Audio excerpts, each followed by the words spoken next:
and welcome in to another episode of Irrational Confidence. Season 2 is here. My name is Micah. I am back with my fellow hosts and friends, Lino and Caelan. And as you can tell by the title, we have the Eastern Conference preview going on today, ladies and gentlemen. It's an exciting time. Preseason is already underway, and we are getting very stoked for what's going to be an exciting season. We're not even going to do much news today. Shams went to ESPN. We kind of predicted that. He'll be the Woj replacement. I don't think it'll be much different based off what's happened since he signed on with ESPN. There's some injuries right now, but until we get closer to the regular season, it's really hard to tell how serious a lot of them are. So we'll kind of circle back to that kind of stuff later on. But we want to save all of our precious time here with you listeners to focus on the Eastern Conference and what we think is going to happen in the East this season. Now, the format is basically going to be I have ranked these teams. I have tiers and also just straight rankings. Please don't judge me too harshly. This is a very hard conference to rank. A lot of these teams are very similar, and a lot of them were within one win of each other last year. So we'll keep that in mind. But Lino and Caelan will kind of react off of my ranking of them, and we'll talk about, do we think they'll win more or less games? And so we'll start at the very top, the number one team. Probably no surprise to anyone. I have the Boston Celtics ranked number one in a tier of their own atop the Eastern Conference. Last year, they won 64 games, a lot of games. They were first in offense, third in defense. You know this team. You also probably know Kristaps Porzingis will probably be out for at least the first month and maybe the second month of the season. That's kind of really the only red flag on their resume. So, Caelan, I'll throw it to you first on this one. What are you looking for with Boston this year? And do you think they could potentially win more than 64 games this season? So the cliche stuff, championship team, bored with the regular season, especially when they were so dominant, 64 win team last year, just the best team start to finish. So, I'm just going to be looking to see if, they have that same fervor and discipline night to night. We know, 82 game season is a bit of a slog and teams can easily lose focus. So I'm looking at that. Obviously, no Kristaps to start the year, the biggest story for this team. So probably something that will affect them, which is why I will say they're going to win less games. I mean, not a huge, hot take or anything. 64 wins last year. I'm thinking they'll have somewhere in the high 50s, probably 58, 59 wins is what I'm looking at. How about you, Lean? What are you thinking for the Celtics? Yeah, obviously it makes sense to have them at the top of the chart here, but I think there's no shot that they get 64 wins for the reasons you guys outlined. I think from my perspective, the Kristaps situation is more than likely more concerning than they're letting us know about. I've never really seen an organization, undersell, or what would be, I've never seen an organization oversell an injury. They always try to undersell it, try to say a guy's coming back as soon as possible. There's a chance this guy doesn't come back until December, maybe January, which is a long time. And the season can get discombobulated for you pretty fast, despite how many games you end up playing. I think that combined with the fact that they are coming off a championship run, which is going to make things very difficult for them just from an energy level. It is, and we've seen this from organization after organization, it is very difficult to win a bunch of games after you go on a finals run. As a fan of the Heat, obviously we go on a ton of finals runs, win or lose, and we're always terrible the next year. And that is just kind of how it goes when you play so many games. And then you add on an Olympic run for Jason Tatum and Derek White, and so they're coming back after a very short offseason. Oh, and Drew Holiday as well. And of course, you have 3 Olympians on your team, so maybe you're just fine. But that combined with the fact that also the East has gotten a lot better. We're obviously going to all these teams and how much better they got, but given that they're playing in a tougher conference this season, it's just going to be very difficult for them to reenact what they did last season. But they're still highly talented, and obviously get to go to the next guy. Just it's very concerning to be missing the best piece in the position you probably have the least depth. Like their next center is a 50,000-year-old Al Horford, and whoever else is after that. So things get real shaky there, real fast, and so we'll see what happens. Yeah, Lino, that's a great point. And to me, the Kristaps Porzingis injury is almost most concerning for Horford because I'm afraid they're going Hmm. to have to put way more miles on him early in the season than they'd like to. I think if they had a little more center depth, they might not even be upset at Porzingis missing the last or the first 2 months For of the sure. season. Like strategically, that might be good for them to really kind of ease him into the season, have just enough time to ramp up. So yeah, Horford's my concern there. I like Xavier Tillman as like a backup center. I think he'll be able to provide minutes for them. They like Luke Cornett a lot, so maybe they're able to lean on those guys and not overextend Horford too much. But yeah, I think you guys really handled it all well. The only team that this upcoming Boston team could be a disappointment to in comparison is last year's Boston team. You know, it's a tough measuring stick to be going against. 64 games is just an unreal number. One, we really don't see that often nowadays. It's hard to get in the 60s. So yeah, probably going to be an amazing 59 win season that just happens to be less than they won last year. But yeah, Boston's going to be great. Do you guys have any final thoughts on Boston? Excuse me. I had a question for you guys. I'm just curious if you think, I'm sure you guys paid attention to all the kind of funky quotes coming out of Boston, all the way back to the Olympics to even recently, Jaylen Brown's had some kind of quotes that almost seem fake in terms of how cocky they are about approaching this season. They're all pretty confident that it's going to be another dominant run. Do you think, or do y'all think any of that, like, Jalen missing out on the Olympic team, or all the hullabaloo about Jason Tatum's jumper? Do you think that's gonna play into this season, affect anything at all, or is that just narrative stuff that we hear in the offseason? I think that has a lot to do with Joe Mazzulla. I think it's going to be a big moment for him to really.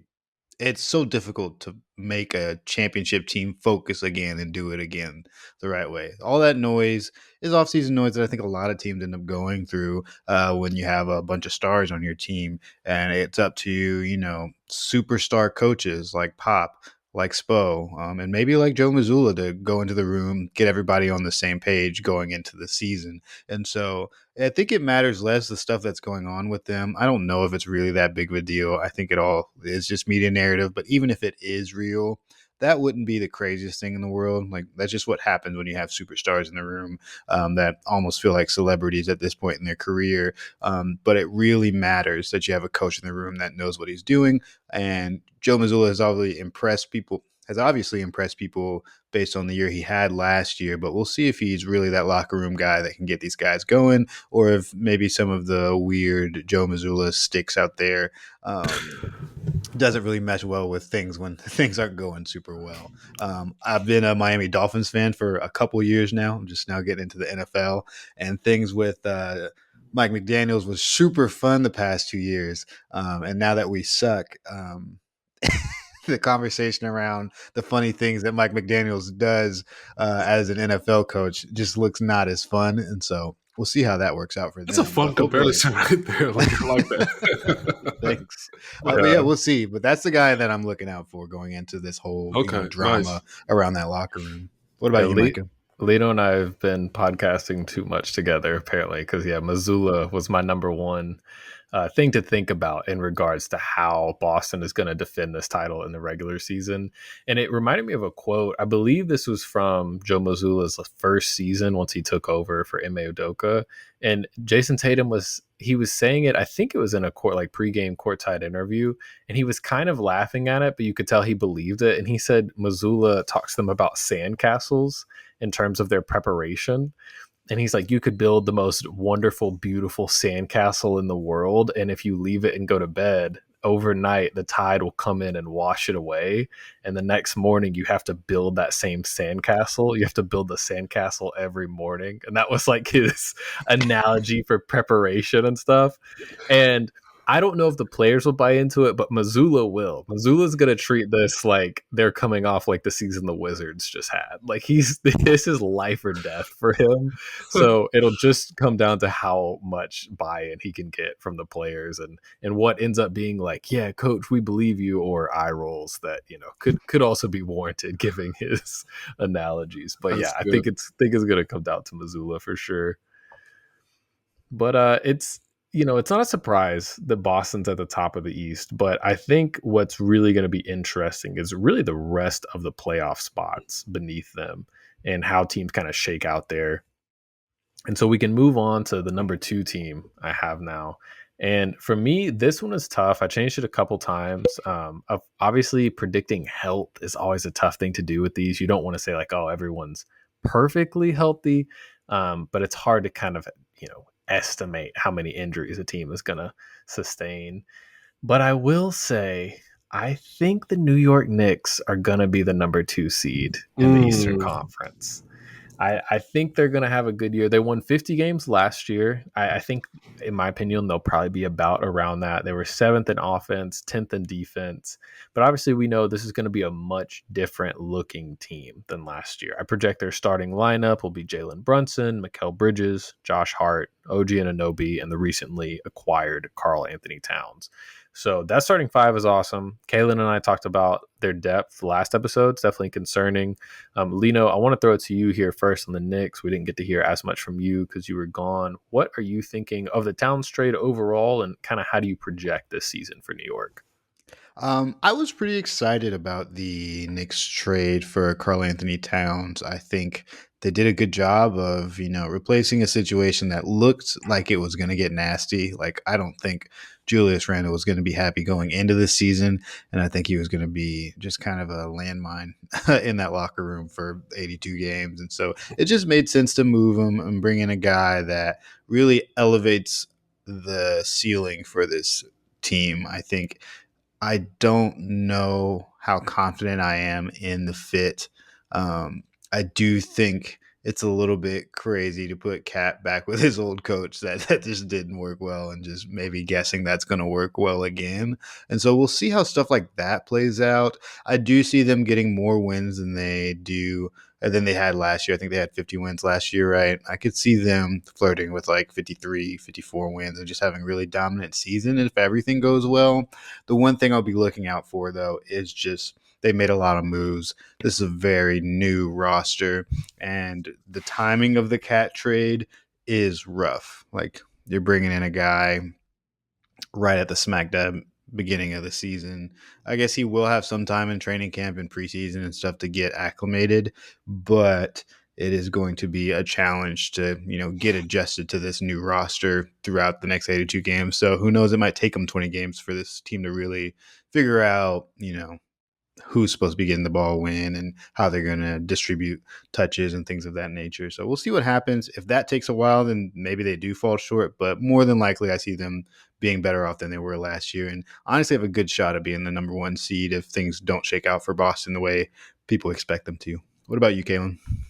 I'm really high on the Knicks. I think the Knicks win more games than Boston. I think the Knicks can maybe have the best record in the league. It might be OKC, but at least the best record in the conference for sure. So I'm definitely going to go more games.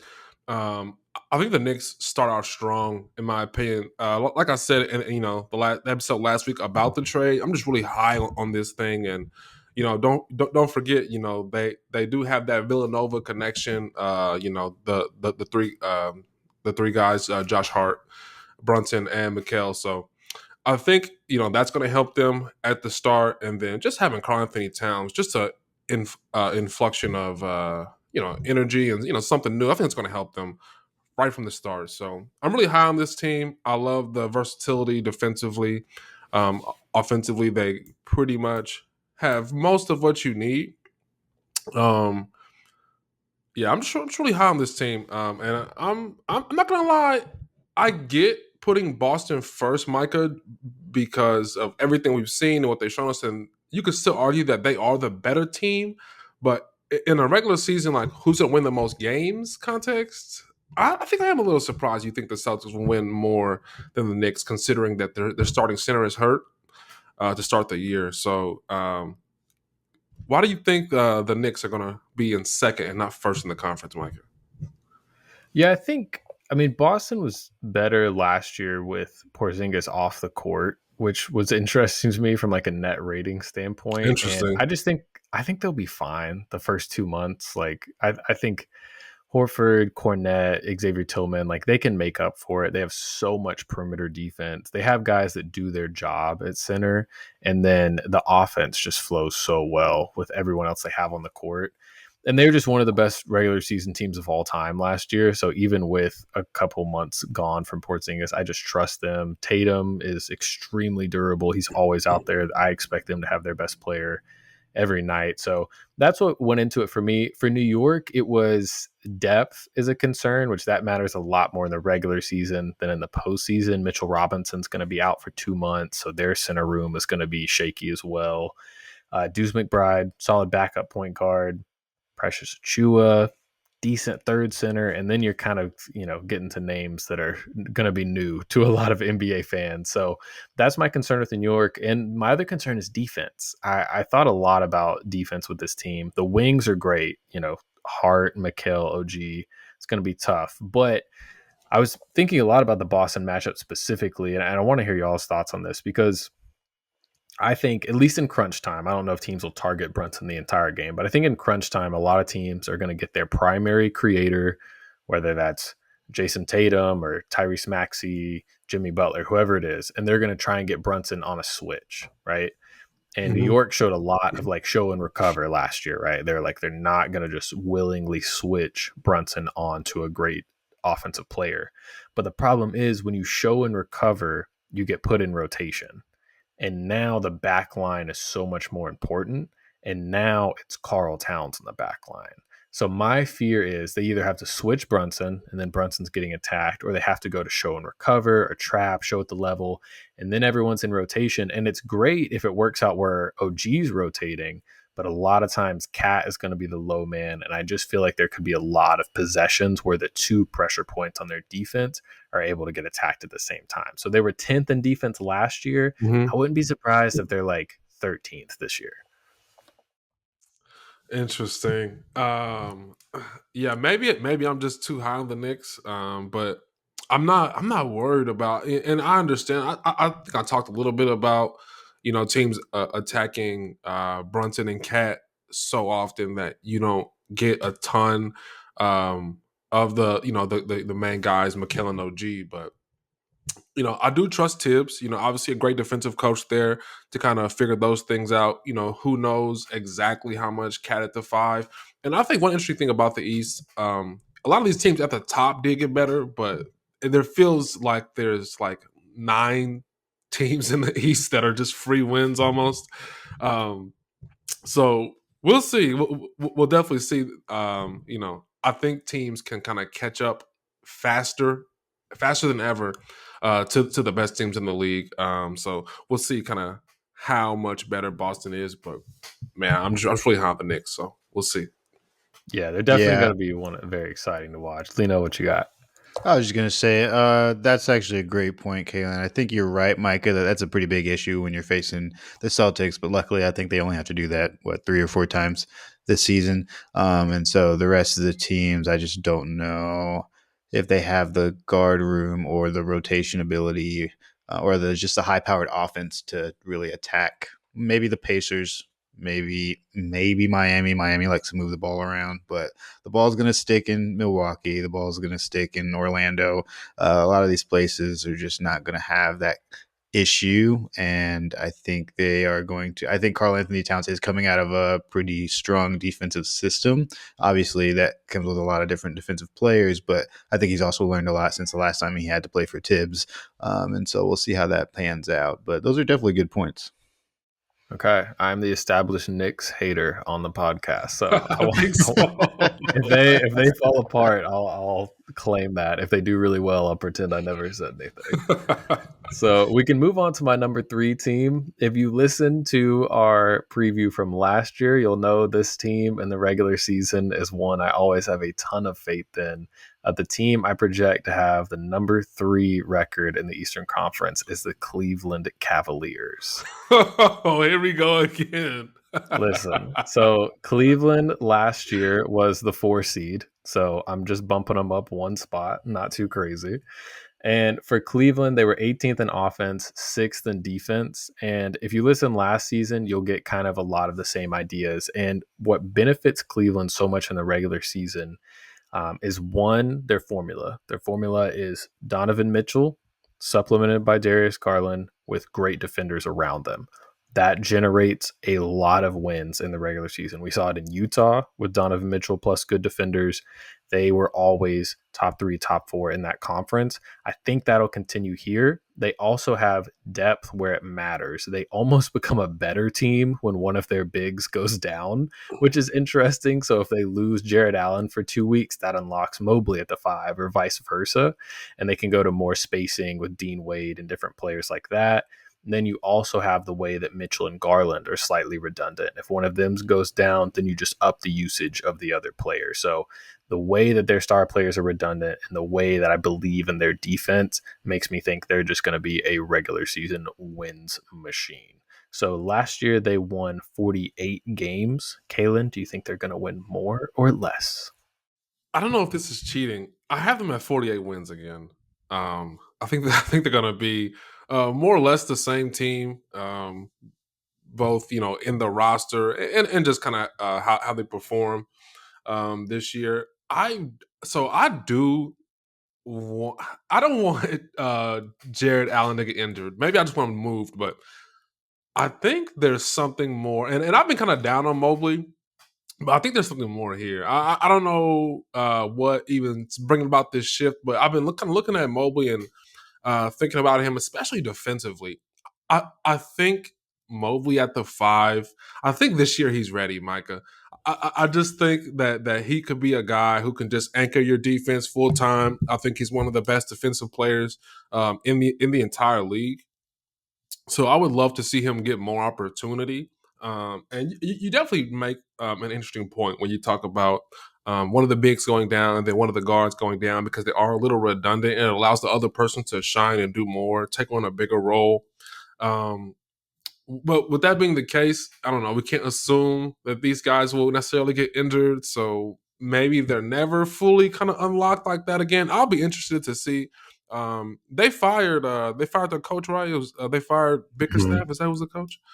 Yeah. So now they have Kenny Atkinson. Okay, so that's going to be interesting. I think it's probably one of the biggest things that I'll be watching, just to see, how different they look with the new coach, and that may be the thing they need to shake it up, because you are returning the same roster. How much expectation can you have to make it past the second round? So excited to see what Kenny can do. Anything interest you about this team, Lean? Not really. I have written down in my notes Cleveland. I have them way down past the 3rd seed, by the way. Cleveland, question mark, question mark, question mark. Good, question mark? I hear what you're saying, guys. You guys are right. Donovan Mitchell is a regular season champion. He loves to win regular season games. And I will say Kenny Atkinson is also from that same vein. Kenny Atkinson loves to drag a middling team to over accomplishments. So I love Kenny Atkinson as a coach. I'm excited to see him with this opportunity, and he may be able to do more and unlock more with this roster. But I think we cannot depend on a team hoping their starters get injured in order for them to have a better season or to meet their maximum potential. I also think that while they did end up as the 4th seed, it was a very close Eastern Conference race throughout the whole thing, but they were 1 win over Orlando, who I feel like got better, 1 win over Indiana, who I think is going to play better, 1 win over Philly, who got a lot better, and 2 wins over Miami, who is going to, at the very least, be healthier this year. And I think in those matchups, they're going to lose a lot more games. And so I see them losing more games and probably finishing close to like 7 or 8 in a season where those teams that we'll get to talk about soon actually do perform at a higher caliber. And so with the fact that they really didn't bring in, new talent that impresses me by any means, I think this team, and, unless Kenny Atkinson can really shake things up, I think it'll get kind of stale going into this next season. So relatively low on Cleveland, but I can definitely see the formula for them just having another solid regular season and 1st or 2nd round exit next year. Yeah. And to be clear, if none of their guys get hurt, I think they'll definitely be the 3 seed, because then they're in a great position. I just think their guys' depth of like being redundant with each other helps them withstand injuries more than other teams can at their top with like their top 4 guys. So just to be clear. Okay. But yeah, so I like that we're having some disagreement though. This is good. I'll be interested to see how this plays out. And like I said at the beginning, all these teams are in the same tier for me. So I don't want it to sound like I think Cleveland's going to be way better than the rest of these teams. But at some point, you got to cut hairs. So next up, we have a team that I think is going to be very interesting to discuss. I have at the 4 seed, the Philadelphia 76ers. So Philadelphia last year, 15th in offense, 11th in defense. They went 47 and 35. Obviously, Joel Embiid missed a lot of time. Their team looks very different this year around. Maxey and Embiid are there, but of course they added Paul George. They also added Caleb Martin, which broke my heart specifically. Kyle Lowry's back. They have Eric Gordon. They have Andre Drummond. They have some depth. Kelly Oubre is still there. So this team will be interesting. I almost want to put health aside for our discussion because, yeah, if Embiid gets hurt, wrap it up. If Paul George gets hurt, they can probably sustain, for a while, but they're going to need him to reach their peak. So what do you guys think? Lino, I'll throw it to you first. I know you love the Sixers. So what do you think they're going to be this year? They only won, 47 games last year. Do you think they'll win more or less? And what do you think this season looks like for the new look Sixers? Look, I know I am known to hate the Philadelphia 76ers, and you should take that into account when I say this. But I have the Philadelphia 76ers as either the 1 or 2 seed in my rankings going into next season. I feel really good about this team. And I don't know what it is. I don't know about maybe just watching Joel Embiid get, lambasted in the Olympics and then kind of turning things around. Maybe I just am really buying into Tyrese Maxey and really loving this Paul George pickup. But I just imagine, a season where Tyrese Maxey even takes a half step going into the next year. Then a season where Paul George, plays enough games to matter. He doesn't even have to play the whole season, just plays in the games that matter and is available in the postseason. And then I just imagine one single year. Like if I were to say Joel Embiid gets to have one season where he is fully healthy, not dealing with a bunch of issues and missing a ton of games. Besides, nicks and bruises, you miss a couple games here and there, but like gets a full real season without a bunch of BS. What would that team look like? And I think with the addition of players like Caleb Martin, I think that team looks really, really good. So it's my impression that they're going to win way more games than they won last year. And I'd say somewhere between like 50 and 55 wins. Okay, Lane. I feel like I might catch you forgetting about one thing. Don't forget, the NBA is supposed to be continuing how they refereed the second half of the regular season. That's supposed to be continued. That's supposed to be the new factor. And if Embiid is not getting all that ticky-tack bull crap, he's obviously still a great player. He's not an MVP level player to me. That's a big part of his game. So I'm just wondering how more physicality could affect this team. I definitely, full disclosure, I definitely have a sour taste in my mouth watching Embiid play in the Olympics. I am somebody who thinks that, playing well will bode well for you, at least in that next year. And then playing bad can be an omen. So I'm kind of leaning towards shorting the Sixers. The tough part is obviously the health. I mean, you just can't predict it. And if you tried, you probably would have to lean towards they won't be healthy. And both Embiid and Paul George have missed a ton of games throughout their career. So I think I'm just going to short this team. I know they have a trio that says they should probably be in the finals, but I just can't get with it. I cannot predict this team having an awesome year. How many games did they win last year again? Sorry. They won 47. Yeah.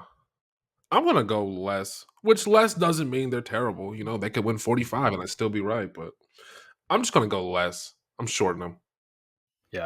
Yeah, they're an interesting team. I feel like they're they have the widest range of outcomes. Like they could also be the 1 seed. Like PG played 74 games last year. If Embiid somehow played like 65 or something, they could just steamroll everybody. I mean, I think on the court when healthy, this is a super dynamic big three that's surrounded by 2 good perimeter defenders that they can throw at the other team's best players. Lino and I know well that Caleb Martin will guard any and everybody, whether it's a power forward or a point guard. And Kelly Oubre has the same kind of mentality. So I think they're going to look really good when they're right and all playing together. I think they're going to be super dangerous. And like we've all said, it's just going to depend on, how healthy can they stay. So it'll be interesting to see. We also have another team coming up where health is going to be a big question mark. So after Philly at number 4, at number 5, I have the Milwaukee Bucks. So last year, the Bucks went 49-33. They were number 6 on offense and number 19 on defense. And I'll be honest with you guys, like it was interesting going through this process because the playoffs and how the season ends just shapes how I think of things, but I would have not guessed the Bucks won 49 games because their season just felt like it had so much turmoil and disappointment. But that's a solid regular season, and then obviously just a ton of injuries kind of overwhelmed them at the end. But it's just, Chris Middleton's health is going to be a big thing. Brook Lopez somehow always plays like 70 games. Is he going to be able to keep doing that? Is Giannis going to be able to keep doing that? He had the calf injury late in the year, but he still got up over 70 games. And Lillard's health, of course. I think Lillard was over 70 games and, getting late in his career. So they almost had a surprising amount of health last year other than Middleton. So where that kind of water finds its level will be interesting to see. But yeah, so 49 wins. I have them at the 5 seed. Caelan, what do you think about Milwaukee at this spot?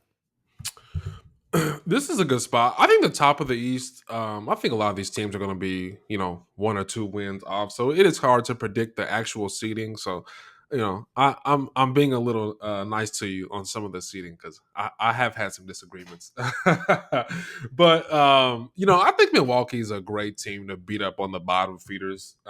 If you're a bad team and you don't have somebody to guard Giannis, then he just goes out and has, one of those incredibly efficient games that just make them hard to beat. So I do think they're gonna, feast on the bottom of the East, which is gonna help them. And remember last year, even though they fired Adrian Griffin, they were still winning games. It just felt like the way they were playing was not conducive to a championship, which was the ultimate goal. They have Doc Rivers now, and even though when Doc got there, it didn't immediately result in wins. I personally thought that the style of basketball they were playing was just better. It was a cleaner, just a better brand of basketball. So I'm gonna go more. I said when we talked about them last year that I thought that year 2 would be their championship potential season once they can kind of mix up the rotation a little bit, get some different guys in. You kind of just have to make do with what's there, which is what they did last year. So I think this year they win more games. So yeah, high on the Bucks. What do you think, Lee? I don't know, guys. I look at this roster and I'm like, what on earth is going on? But then I see the name Giannis Antetokounmpo and I'm like, yeah, this team's gonna still be pretty good. Yeah. But everything after that name is like old, is what I have written down in all caps with 3 exclamation points. But Dame could have a regression to the mean. Like he was really bad. He didn't have a Dame season and it didn't feel like he was very confident and comfortable yet. But he was still making a pretty positive impact. And obviously they finished pretty strong throughout the year, despite the playoff results. But I'm leaning towards Dame having a good season at the very least. Giannis doing what Giannis does. And maybe even Chris Middleton being a shadow of his former self somehow. And with those 3, they can, in the East at the very least, they can definitely make the middle of the pack in the playoff run there.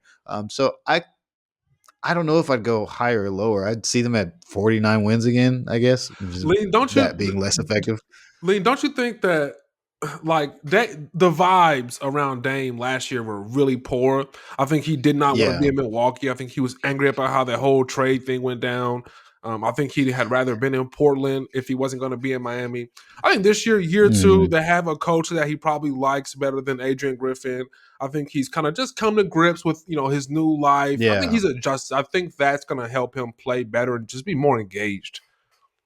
Exactly. Yeah. I think there's just an opportunity for him to at least be more confident and comfortable moving forward. I thought last year, I didn't really blame him for having a poor performance last year. I think if you take anybody and just throw them into such a strange situation that they kind of brought upon themselves in a way, but still, it's tough to do your job with all the different things that was going on in Dame's life at that time. So I do think this year he has a chance to have a great season. And if he does have a great season, that's a scary combo in a front and back court with Dame and Giannis sharing the floor. So I think that's a great placement for them seating wise. I don't know if they actually win more or less games. Sorry to, split hairs there, but that's kind of where I'm at. Do you guys think, I'm assuming Giannis, Lopez, Middleton, and Lillard are all starting. For their fifth starter, Caelan, I'll throw it to you first. Do you like a guard and a shooter like Gary Trent Jr., or do you like somebody that can guard maybe some of the better wings instead of their stars like Taurean Prince? Well, I'll tell you what. They got Darvin Ham there. I'll tell you who Darvin Ham's favorite player on the entire planet is, Taurean Prince. He loves the heck out of that guy. Expect Taurean Prince to get a lot of minutes. So that's the guy I'm looking at. Which, to be fair, he wasn't bad last year. He wasn't bad. He was just overtaxed in his role. Right. Which he will be here as well.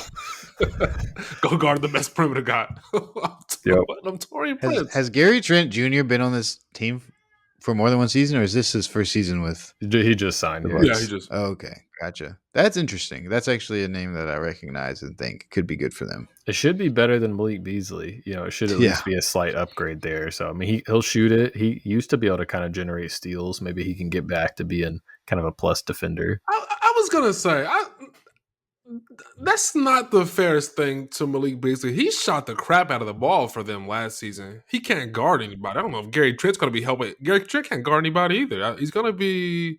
I don't know. It's kind of almost a slight downgrade. Gary Trent is a better creator, so he can kind of get a shot better than Malik Beasley could. But Malik Beasley had a great shooting year for them last year. Yeah, I definitely like Beasley more as a pure shooter. There was that season 2 years ago in Toronto, I think, where Trent was like top 5 in steals. It wasn't like he was locked down or anything, but he would. Yeah, he at least would season. Yeah, he at least created events on defense, and that's something Milwaukee needs because they struggled on defense, and that's with Giannis and Lopez on the back line. If either of them slip athletically, the defense could really crater. And obviously, like I said, it was 19th last year, so that's which is why it was strange. Even the guys they brought in, like Taurean Prince, isn't going to help you much. Like they really did not answer the questions from last year. It's a little disappointing, but I don't know. Yeah, and what they did with the minimums they had available to them was good. I like Trent and Taurean Prince on minimums, but yeah, you would have liked a trade that kind of brought somebody you feel a little bit better about as a two-way option. What Middleton used to be, but just because of all the injuries, he just can't be for you anymore. He's closer to a liability, I think, now than a plus defender. So yeah, Milwaukee, it's going to be an interesting year. I think it should at least be a much more normal year than last season. Dame knows where he's at. Doc Rivers. I was watching the Starting Five documentary on Netflix today, and like half the games had commentary from Doc Rivers. I was like, oh, right. He was calling games before Milwaukee hired him. So, yeah, hopefully there's at least a little more normalcy. Caelan knows a little something about that, but we'll save that for next week. So, coming up, we have my number 6 team in the East. I had no idea where to put this team. My heart wanted to put them at 1. My rational brain wanted to put them at 8. So I landed at 6. Lino and I's beloved Miami Heat. Last year, they were 46 and 36, 21st on offense, something they've struggled with for several years now. Number 5 on defense because they have Bam and Spo. So, of course, they're somehow a top 5 defense. Projected starting lineup, I think they're at least going to start. It seems like all signals are pointing to Terry Rozier, Tyler Hero, Jimmy Butler, Nikola Jovic, Bam Adebayo. A good amount of depth on this team. Jaime Jaquez, Duncan Robinson, Kevin Love, Haywood Highsmith, and if any of the rookies can give them anything, they might get even more kind of supplementary creation off the bench. So, guys, the Miami Heat. I feel like I should throw it to Caelan first because I feel like me and Lino are going to go forever on Come this. on, So, I'm Caelan, ready. what do you think of the Heat this year? Okay. I'm probably the most optimistic in this group, which is crazy, but I'm high on Miami this year. Let me tell you why. Okay. Miami, this is a very impressive organization for me. 46 wins last year. Ask anybody who watched, that was not a good Miami year. Like, there were good moments, there were good stretches where Miami played focused, intense basketball. But a lot of the season, there were many guys in and out of the lineup. Um, Jimmy was being Jimmy in the regular season. I think this year Miami's in a good spot. Miami needs to be in the spot where people don't believe in them and they think they're gonna suck. That's the best place for Miami. We have Jimmy, who has a lot to prove this year. Jimmy probably has more to prove this year than he's had in a long time. Okay, probably since he left Minnesota, because people are just assuming that this guy is on the other side of the hill. He's going to miss a lot of games, and when he's there, he's not going to be the same guy. They say his game relies on a lot of physicality and athleticism, so he's just not going to be the same player. I think Jimmy has at least one, maybe more, but at least one more prove everybody wrong type season. I think Jimmy's going to be All NBA again this year. I think Bam Adebayo is going to be All NBA, All Defense. So that right there is a great starting point. We can talk about Terry Rozier, who is most assuredly going to be better. Terry Rozier is a very talented player, and I just thought after the trade when he got to Miami, he didn't look like the Terry I think Miami fans thought they were going to get. I think this year you're going to see a more aggressive Terry Rozier, who's just more comfortable in his role and his position on this team. Khalil Ware. I know you guys are excited about this guy, right? I'm excited about him. I can't wait to see what he can do once the NBA really gets going. I mean, he's an exciting player. I think he's really good, and he's going to be a great piece that Miami knows how to utilize. So no issues there. I just really like this team. I think Hero's he's gonna do some good things. He's still gonna hurt you in spots, but he's still gonna be Hero. I'm high on this team. They're gonna win more than 46 games. They're gonna be right there in the mix. I was a little bit lazy with my tiers when I was doing this. I just did 3 tiers and I put 5 teams in each tier. And I definitely had Miami in that first tier because for me, Miami is a team that you can definitely see. Oh yeah, if they hit on all these things and guys are healthy, they're a perfect team to surprise you. You wouldn't want to play them in the playoffs, and they could go further than people think. I think Miami wins at least 49 games, at least, but they're a good candidate to be in that 50 wins. I'm high on Miami, man. Where are you at, Lean? I'm actually feeling pretty good going to this season. Let's As a go. lifelong Heat fan, I have a pretty strict, I have a general, big picture, 10,000-foot view of the Heat that we usually are really good and then we're really bad and then we're really good again. We don't take too many years being terrible. There was the early 2010s or the mid 2010s before the 2020s, a Justice Winslow led team was really rough for us. But besides that, before that, we were pretty dang good. And then after that, we've been pretty much kind of going back and forth between having a finals run, having to take a year off for health reasons, having another finals run, having to take a year off for health reasons. So this year is our healthy year, which is great for us. I think we're going to have not to have to play 17 different, starting lineups. This year, we're going to get, like you said, all NBA Jimmy, all NBA Bam. That alone should win you 50 games, I feel like, when I look at those two players. Just watching Jimmy through the offseason and through some of the training camp stuff we've seen. And obviously, it's hype footage, but he looks good. He looks healthy. He looks strong. He doesn't look washed out there. And so I think he's going to have a really good year for all the reasons you said. He had so many different things going on last year, health-wise. Clearly, there's been some things going on in his life as well that we're learning about through the Starting Five show. And so, I think he's going to come back the same Jimmy that we used to know, or maybe even a different Jimmy that's even better than before. Bam is obviously every year he's adding something else to his game. This year he's shooting more threes. I think offensively he's going to be able to really take a leap, at least get points easier than having to fight for, some mid-range jumpers. And like you said, if Khalil Ware shows up and can do anything, this is probably my biggest contention, is that Khalil Ware is not going to get minutes. Spo is very hesitant to play rookie bigs. He'll play a Jaime Jaquez Jr. And he'll play a Tyler Hero in his rookie year. For some reason, he does not trust bigs. Even Jovic, this is year 3, year 4. He's finally starting to get legitimate rotation. You don't minutes. think Ware will He's not even play necessarily this season? big. Not for the first. He won't play. Yeah, he might not play for He looks really good. He's going to be deep.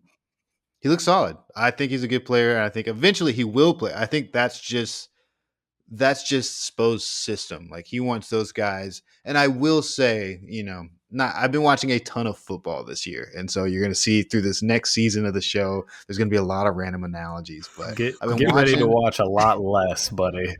The NBA is back. Oh, yeah. Well, I've been watching these rookie quarterbacks, and they get thrown into these situations that, some people have this philosophy that when you throw a rookie into a situation, that allows you kind of throw them to the Sharks and throw them to the Wolves, and they come out better. I think Spo and myself, honestly, am of the opinion that can actually be a real detriment and a real stunt to a player's growth. So I think Spo really does not mess around with the development of his players. If he feels like they're not ready for that moment yet, and he doesn't need them to be ready for that moment, then he's not going to put them in that situation until they've gotten a chance to really experience NBA basketball. And so I think Ware has all the talent to be a real contributor to this team, but historically Spo just is not going to trust this guy until he proves it throughout the season in very limited situations. And so with that, Bam is still going to have a very heavy defensive load, and that's my main concern. But I do think they win more games than they did last year, so feeling pretty good there. What about you, Micah? Yeah, I could go on and on, but I to keep it brief, I think the offense is the number one thing to look at. The Heat have struggled to get a top 15 offense, top half of the league, above average, for several seasons. I think there's a chance this team could reach that level. I think Bam expanding his game a little bit, just shooting, corner threes. It might just be 2 attempts a game, but even that would help. I think Jovic being a connector is really important. He just moves the ball. That's why I'm a proponent of him starting over Haywood Highsmith, who I like a lot, great defender. But Jovic, I trust to make quick decisions. And it will limit you defensively if you're starting Jovic, Hero, and Rozier. But I think those guys can play close to average on defense. And then you have Jimmy, Bam, and Spo kind of working to make sure the defense will still be good. So need the backcourt to be average defensively, need the front court to find a way to be really good offensively. And like you guys said, I actually have in my notes, there's an upside for this team if they get the all-NBA version of Jimmy and potentially a new all-NBA version of Bam, that we could be talking home court in the first round. So I'm optimistic. Health will be a big thing, but they have depth. They can sustain some injuries, and we'll see. But yeah, Heat fans, if you're listening, the first time we get Kevin Love on the injury report and you're like, oh, Khalil Ware time, Thomas Bryant will be checking into that game. Just go ahead and resign yourself to the fact that Spo, the thing, not to get too sidetracked on this, the thing with big men is on defense, they are involved every single possession. And so there's just a higher baseline defensively you have to be at to be just slightly below average on defense as a big. And for Spo, that baseline, Khalil probably isn't going to meet it for a while. He can block shots, and that's great. But he also chases blocks. He also gets out of position. So I'm excited. I'm very excited. I think maybe back half of the year we do get to see some playing time, but I just do want to set the... You know who is going to get playing time? Yes, say it. Pelle Larsson. Pelle Larsson is going to get playing time. He's going to get crazy minutes. You're going to be like, we are facing the Celtics on Thanksgiving. Why is this happening? Why is he out there right now? They're going to be like, you guys got another Jaime Jaquez? I'm so excited about Pelle Larsson. Yeah, and in Spo's defense, he did experience Precious Achua rookie year precious, and that was rough for him. And I don't think he's ever been the same since. And I think it's easier to play those bigs like Khalil Ware in those spots if we had like a better defensive backcourt that he didn't have to do so much or depend so much on a strong front court. And so we'll see what happens there. But shout out to the Miami Heat. I think they're gonna have a great season this year. Yeah, excited to see him. Also, Caelan, I'll let you get right after this. I just want to say, number one thing I'm hoping happens this year, if Bam can hit enough threes and teams start to close out on him or guard him out there, we could see some Chris Bosh style pump and go crazy posters from Bam this year. If he can unlock driving from the 3-point line, it could be devastating and so helpful for the offense. So that's what I'm most excited to look at. Caelan, what you got? That would definitely be interesting. So just real quick on Jimmy. Jimmy hasn't played 65 games since 2019, which is kind of crazy. I thought last year it set the tone for the entire season that this was going to be a crappy year when I think it was game 3, Jimmy Butler out rest. Game 3, Jimmy? Like, oh, come on. Like, that is unacceptable. That is why Pat Riley screamed at you and cursed at you this offseason because that is just not serious. So I'm expecting like real leadership from Jimmy Butler. I'm talking about on the court, do as I do. So I'm I really hope Jimmy sets the tone for this team. Yeah, and I think we'll get that. So looking forward to it. Yeah, hope so. All right, next up, we're going to get into some younger teams in the Eastern Conference. At number 7, I have the Indiana Pacers. Last year, Indiana was, 47-35. Very solid record. Number 2 in offense, as you would probably guess, but also number 24 in defense. So not great there. This year should be the same starting lineup we saw to the end of last year. Halliburton, Nembhard, Nesmith, Siakam, Turner. They get a full year of Siakam now. The league also has a full year of kind of seeing their style. It's going to be interesting to see how that plays out. Lino, I'll throw it to you first on Indiana. What do you make of this team going into this year? I like it for the Pacers. I think maybe they win, if not the same amount of games, maybe 1 or 2 more. I think they're going to have a better season going into it with Siakam. Not only going into it with a full season of Siakam, which I feel like they looked way better with him on the team, but 2, after having a full season of going full send offense, Rick Carlisle maybe realizing that is not going to be effective, making the adjustments to not only the roster, but their play style in the back half of the season. I think he's going to adjust in ways that really complement the talent that they have. I think players like Tyrese Halliburton, Andrew Nembhard, those guys are not done developing. I think they're going to take a step. And so this team can be a little bit more serious and well-rounded as a basketball team going into the next season. And I think that's going to translate into wins. Overall, I feel they just need to get better at defense. Offensively, they've got great things. Tyrese Halliburton's shot, hopefully, comes back and is less weird, and maybe his play returns to what we saw in the front half of the season prior to the in-season tournament. But we'll see what happens there. Caelan, what are you thinking when it comes to the Indiana Pacers? I like the Pacers a lot. So last year, before the Siakam trade, even when they were winning games and Halliburton was playing at that unreal level, I just thought they were the most unserious team out of any team that wasn't terrible. I just thought the brand of basketball they were playing, you just letting guys score, it's just embarrassing. So I am much higher on this new roster. Now that they have Siakam, I think he just does a lot for this team. He gives them, kind of that downhill force that, they were 100% just finesse and just try and run as fast as you can, go. But with Siakam, I feel like it gives them even like a better half court offense. They have more options now. I'm looking at guys like Nimhard and Naismith to take, another step. I think I like this team on both sides of the ball, really. I think they're going to be good. It feels like I'm picking more for everybody. I'm going to say more for the Pacers, too.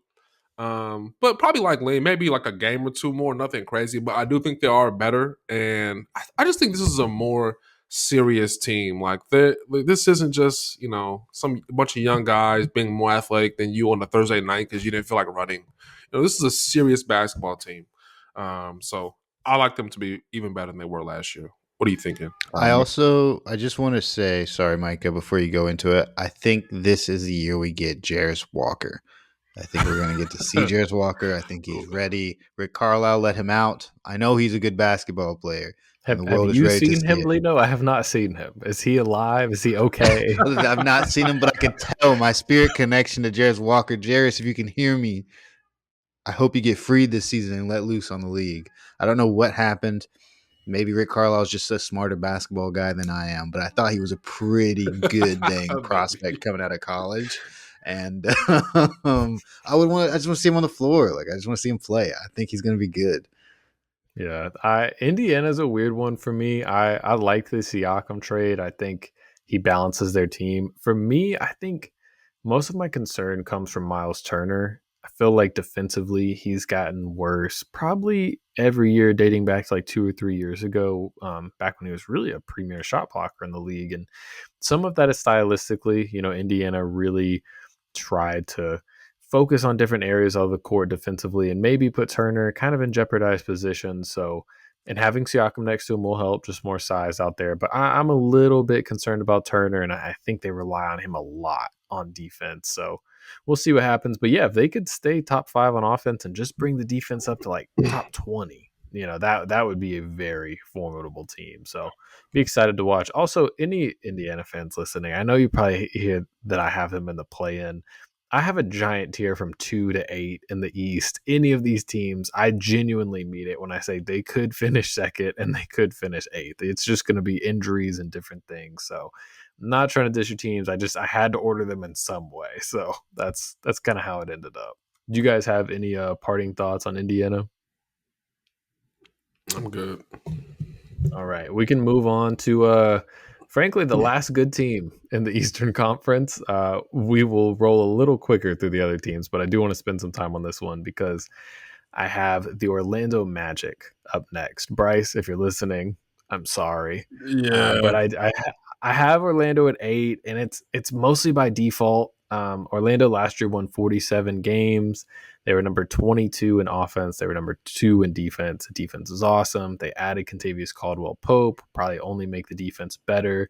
The offense will really require leaps from Paolo and Franz to get better in any kind of meaningful way. And I think the Magic are good. This ranking is mostly based on young teams' growth is not always linear. So they won 47 last year.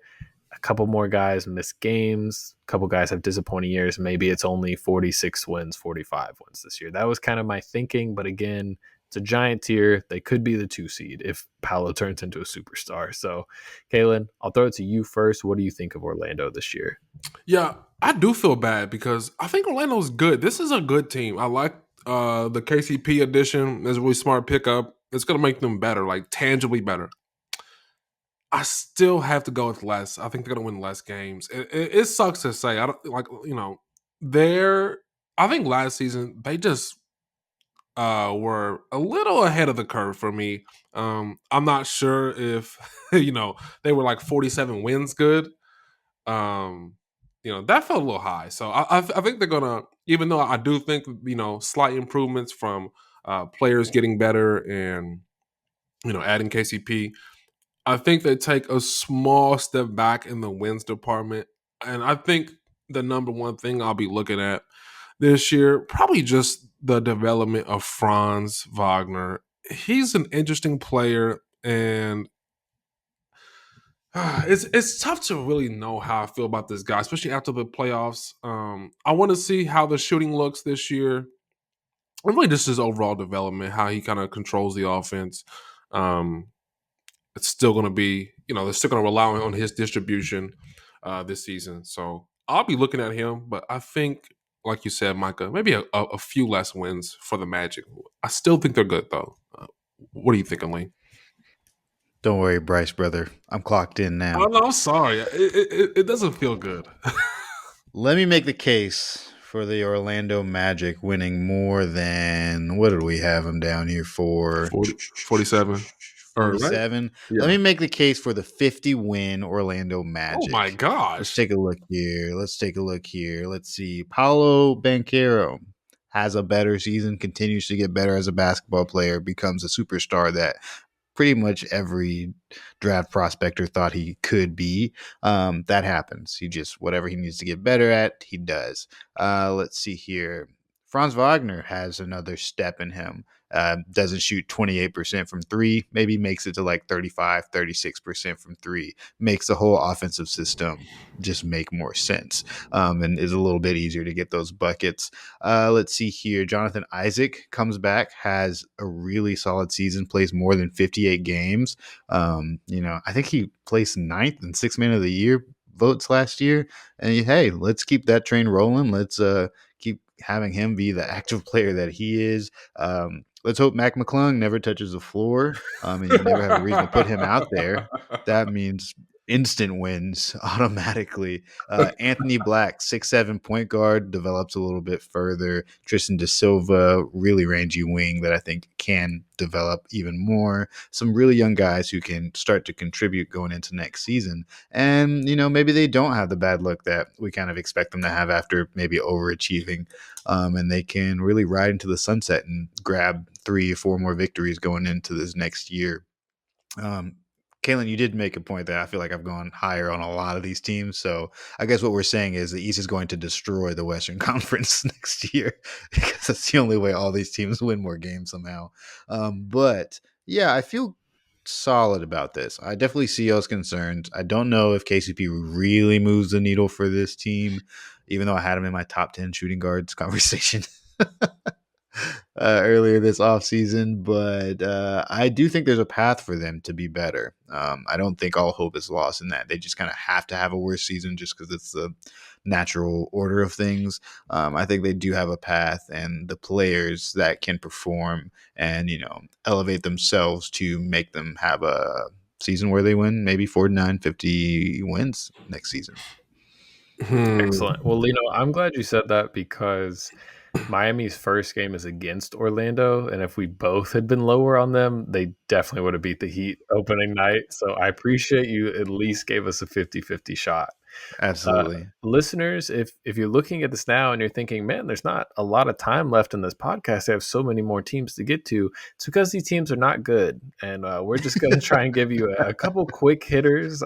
If it's league pass and Detroit, Chicago is the only game on, and you're like, well, I guess I'll tune into this. Here's a couple things you can look for. So I'm going to start with Atlanta. Atlanta, I have as number 9. I actually have them in a tier of their own. I do feel like compared to all of the other bottom dwellers in the East, they're slightly better just because they have the best player. Trae Young will keep the offense decent. And then it's just going to be the young guys. Does Jalen Johnson kind of continue his breakout streak? Zachary Reese-Hache ready to contribute in year 1? How does Dyson Daniels fit there? Caelan, just quick hitter. What are you thinking about Atlanta this year? I think they're going to be in dysfunction. They have a weird group. Some young guys. I think that it's a little. It sounds like it's hurting you. They won 3 less games than Chicago did last season, right? So I just I like Trae Young. I think he's gonna have like a stellar season, but I think this season for the Hawks they'll be in like some weird flux or dysfunction that's gonna hurt them. They do have more talent than the bummy team, so I guess this is a fair place to put them, but I don't know, man. It's just tough. Like, what are they doing? Are they developing guys or are they trying to win? I have no idea. What do you think, Wayne? Yeah, I think this team is kind of taking that initial step into a swan dive into tanking. So they're definitely going to start developing these young guys and getting them some run. I like Dyson Daniels on this team. I think, like you said, the real thing to watch for if you just someone's got a gun to your head and you've got to watch the Atlanta Hawks play basketball for 48 minutes, keep an eye on Jalen Johnson. He gives a show on both sides of the ball. I think he's going to have a great year this season, and it could actually matter for them. If he has like an amazing year and really outperforms his awesome year last year, then that's going to be great. Bogdanovich had this is the same Bogdanovich from the Olympics, right? From He Serbia. was awesome. Yeah, he Hmm. was awesome in the Olympics, and so that's like not a terrible amount of talent compared to the teams we're about to talk to next. And so, the Hawks have a very slim opportunity, but given how many bad teams there are, and anything could go wrong with all the teams we thought are going to be great. Like there is the reality that not all those teams are just going to have stellar seasons, and so the Hawks could be in that position to get a 10th seed. Look at the play in. So we'll see Yeah. what happens there. Yeah, I would say of all my rankings, Hawks at 9, I feel the most confident in. I feel like they are clearly better than all the bad teams and clearly worse than all the good teams. Yeah. So unless crazy stuff happens, that's where I would put money if I was betting. Next up at number 10, we have, for me, Toronto. This group of teams was hard to rank. I basically just went with, I like Scotty Barnes, and he'll be fun to watch. Maybe he takes another step. Quickly is solid. Yeah, that's you run out of names pretty quickly. Obviously, they have Jakob Pertl and RJ Barrett and different guys, but Grady Dick, Kelly Olynyk, Bruce Brown, who's already hurt. Like, there's just not a lot of like NBA players you're comfortable putting on the court in a competitive game on this one. So, Caelan, do you have any Raptors thoughts? The Raptors, it feels like they're in trouble. Feels like a rudderless ship to me. Like where are you really going? I don't see quickly as part of the future, even though they just gave him all that money. It was kind of a situation where, well, who the heck else are we paying? I guess let's give it to quickly. Even Scotty Barnes. I mean, I like Scotty Barnes, but he's not a number one for me. Maybe he'll turn into that. I don't see that in his future. And because of that, if you don't have your guy in the NBA, you want to find him. And you're not going to find him finishing 10th in the East. So I think they're in trouble with the direction of the franchise. What do you think, Lee?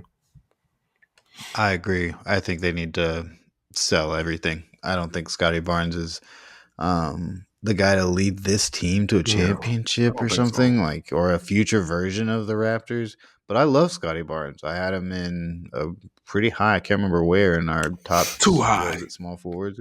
Probably too high. But I'm really high on him. But I'm high on him. I think I had him in the like. He'd be an amazing second best player on a team.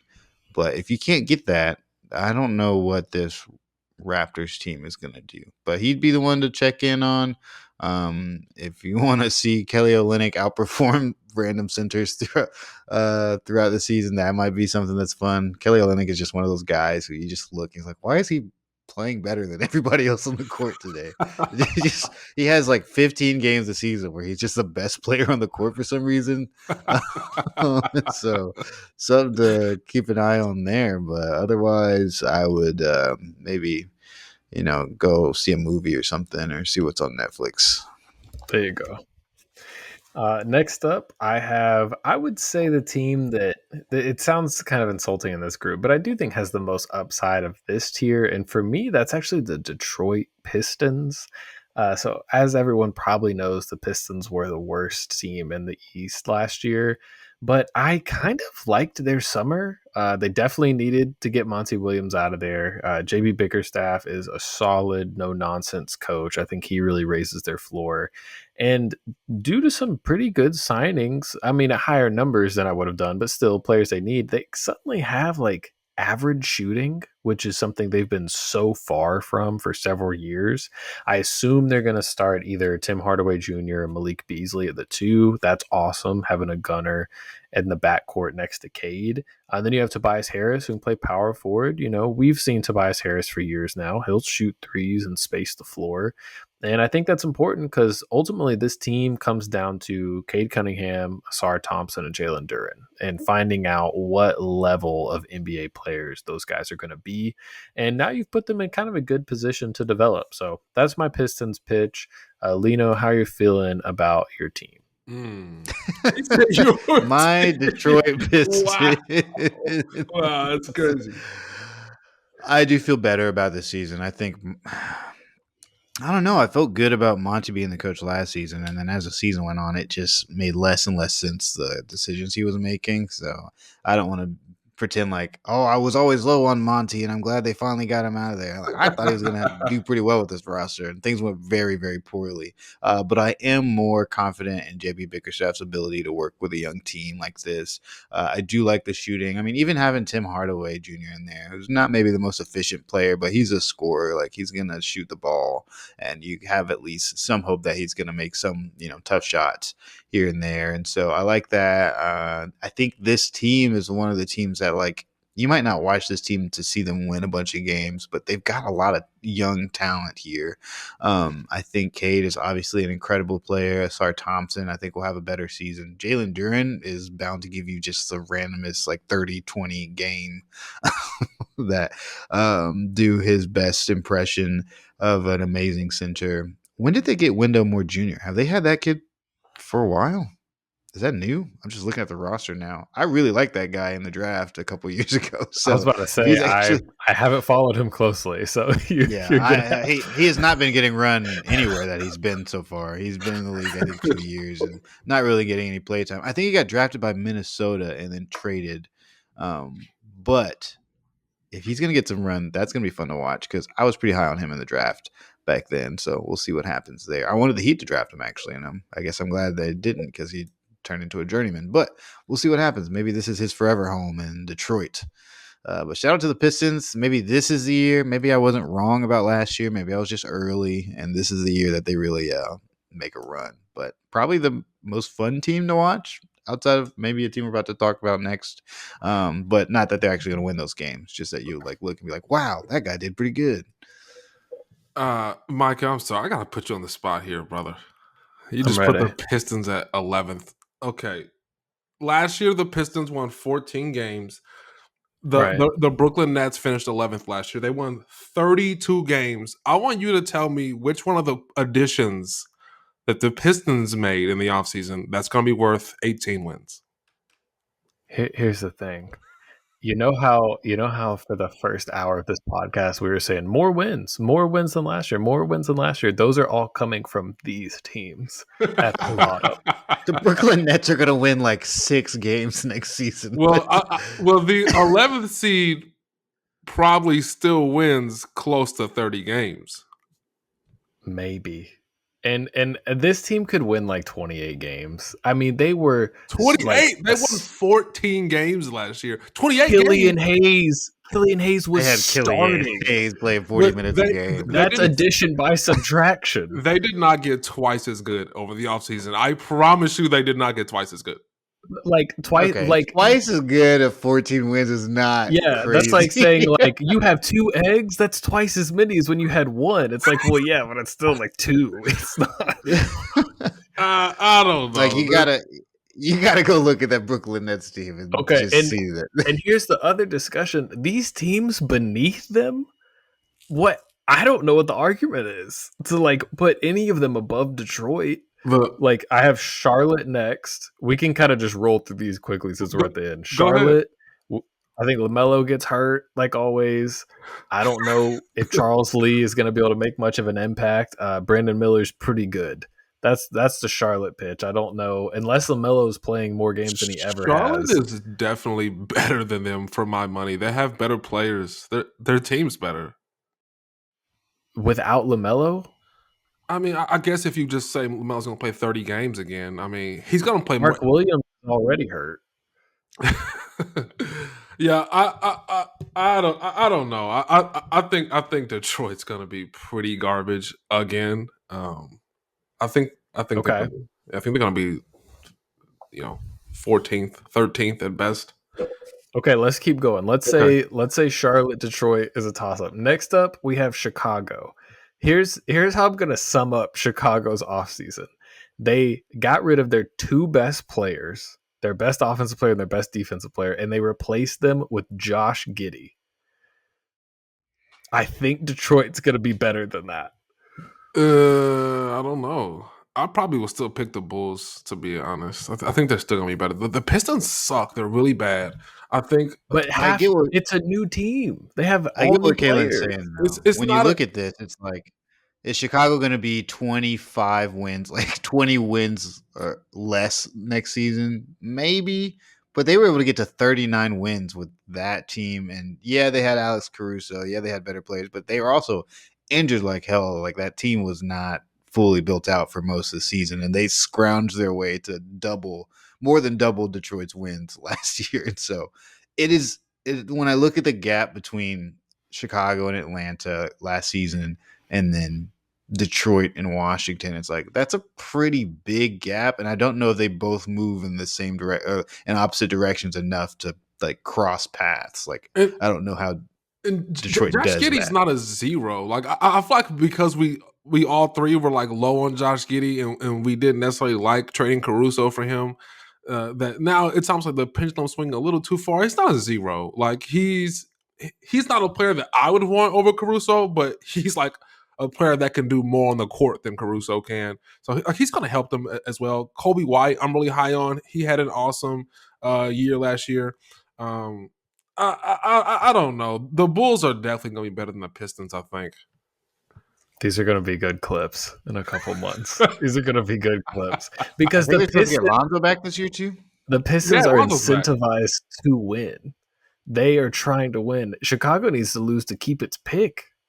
Charlotte, I mean, I guess they'll try and win, but Yeah. with all that being said, I do have all these teams in the same tier. So it's mostly just for the sake of conversation that we're talking about it. These last two teams, though, I do have in their own separate tier, and that's Washington and Brooklyn. Yeah. Oh my These gosh. these teams are going to be rough watches. Washington, you at least have some fun young guys, Bilal Coulibaly, Bub Carrington, Alex Sarr. At least it's like, okay, what are these young guys like? What's their archetype? What are they going to try and be good at? That's at least like if you're a draft nerd, you can watch them. Brooklyn, oh, Yeah. I'm looking at this Brooklyn roster and I'm dude, like, holy shit. it's scary. What is this? I can't remember a roster, and this is going to sound harsh, but like I can't remember a roster that was like less interesting than this roster.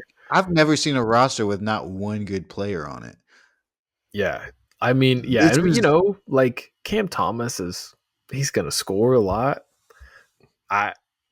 Like after that, I mean, what are we looking at? Schroeder, what remains of Dorian Finney-Smith and Cam Johnson, and Nick Claxton is there. He'll probably get traded. This team has Killian Hayes on it. Yeah, that tells you a lot. They said, listen, we want flag. We're getting Killian Hayes on this roster. We know how to do this. Crazy. This team is about to be led by Ben Simmons and Dennis Schroeder. That's the crazy thing. I feel like Ben Simmons still doesn't play. Right. Yeah. I mean, where would you put him? Doesn't play. Seriously, I don't even think he gets on the court. Yeah, that's the thing. It's like you're not gonna like, hurt Claxton to like mess up with the space he plays in just to play Simmons. Yeah, they're in a really bad spot. They still don't have their pick. What did they traded Mikal Bridges, right? Mm-hmm. For picks. What did they get? Oh. The matching salary was basically Bojan Bogdanovic, I think. That was my gosh. If he's gonna play, he might. I don't know what. Bojan's getting screwed over in the last. Yeah. The Pistons. Yes. At least he gets to live in New York, I guess. Other than that, tough. Very tough. Yeah, and then they got good Brunson. Yeah, Washington. I guess they have some. You said fun young guys. They are young and they are guys. I don't know if they're fun, but that is the thing. Is like Coulibaly and Sarr are both defenders, and like young defenders, like usually just aren't that good. So they might be rough watches. But Bub Carrington's fun. There's at least they have Bub. I'll never forgive what it was. A dang Trailblazers who picked him and then traded him past us, knowing good and well we were probably going to pick him. But yeah, the bottom of the East is rough, guys. I'm very curious to see if any of these teams can surprise us. Like from 9 to 15, if any of those teams jumped into the top 8, I would be like thoroughly surprised. I mean, Atlanta, I guess, has the best shot, and I still would be very surprised. And it's crazy too, because 2 of these teams are going to be playing teams, like, no matter what. That's crazy. Like, you just have to be not worse than the worst teams ever, and you might have a shot to make it to the playoffs. Yeah, if you can just trick a team into losing one night. Real quick, I know we're going long, but I just wanted to say, because we kind of skipped over the Hornets, but listen, LaMelo Ball, I don't expect him to play 70 games, but I think he's going to be healthier than last year. I mean, he missed like pretty much all of the season last year. Miles Bridges is still here. Brandon Miller. They do have Grant Williams is still here. Mark Williams. They have Trey Mann. I like Trey Mann. Right? Like, it's not a good team. But I do think, Josh Green's on this team. Right? They have some pieces to look out for. They're gonna win some basketball games. I think I'm sorry. It doesn't matter because the bottom's all garbage. They're definitely better than the Pistons. The Pistons will be 13th. I promise. They'll be better than those 2 garbage teams at the bottoms, but they'll be 13th. They just added some random guys. Like they're playing pickup, basically. Yeah, I guess I can't put too much into Tobias Harris signage. Hang the banner, Charlotte. Better than Detroit. I could see them being like a 10 seed, 10 or 11. I guess maybe this is I'm higher on Cade than you guys too. I feel like Cade with good spacing now could actually be like a legitimately good NBA player. I just don't know if the spacing will actually be good is my only thing. They did add some shooters. Like Malik Beasley is definitely a shooter. Tobias Harris definitely shoots the ball. But I don't know if it'll matter enough for the guys that they can kind of, leave out there and not have to worry about covering. But we'll see. You're definitely higher on Kate than I am, for sure. I feel like we've been doing he doesn't have spacing because he's just not as good as we thought he was going to be. He's a good player, but we were talking about Cade Cunningham sweepstakes, and that's not the player that he is. It's not the spacing. It's just not who he is. He's good. We're not doing this. We're not doing another half hour on Cade Cunningham. All right. 12 seed Pistons. I'm sorry. I'm tired. We can do a full Pistons episode next week. Yeah, I can't believe I ended up defending the Pistons for the last 10 minutes of this show. I don't even think they're going to be good. I just think they're going to be not the worst. Also, hot take at the buzzer. I think we leave this season and people they think Cade's a better player than LaMelo. Wow. So let's move that one. Nah. But everyone, thank you for tuning in to another episode of Irrational Confidence. Check us out as always on all the different social media platforms. We're on Instagram, we're on Twitter, YouTube, TikTok. Email us at confidenceirrational@gmail.com if you feel very strongly about any of the worst teams in the East. It somehow became the part of the show we were most passionate about, which is perfect. It's definitely on brand. So for myself, Micah, my fellow hosts and friends, Lino and Caelan, we appreciate you guys for tuning in, and we will see you next time.